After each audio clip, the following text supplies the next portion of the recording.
பாரதியார் அவர்களுடைய சிறப்பை இன்னைக்கு நம்ம பார்க்கலாம்.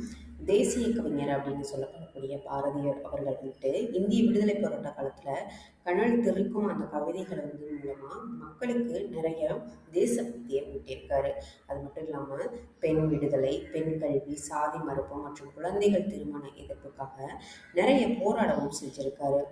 இவரோட நவீன கவிதை முன்னோடி அப்படின்னு கூட சொல்லலாம். தமிழ் கவிதையில புது கவிதை பாணியை அறிமுகப்படுத்தி எளிமையா தமிழ்ல கவிதை எழுதியவர்னு அப்படின்னு சொல்லலாம்.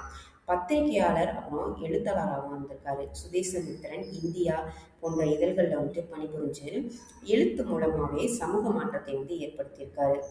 பன்மொழி புலவர் அப்படின்ற பேரும் இவருக்கு இருக்கு. தமிழ் மட்டும் இல்லாம சமஸ்கிருதம், இந்தி, ஆங்கிலம், வங்காளம் அப்படின்னு பல மொழிகள்ல இவர் புலமை பெற்றவராக இருந்திருக்காரு. இவருடைய சிறந்த படைப்புகள் அப்படின்னு பார்த்தோம்னா பாஞ்சாலி சபதம், குயில் பாட்டு, கண்ணன் பாட்டு, புதிய ஆத்திச்சூடி, தேசபக்தி பாடல்களையும் இவர் பாடியிருக்காரு.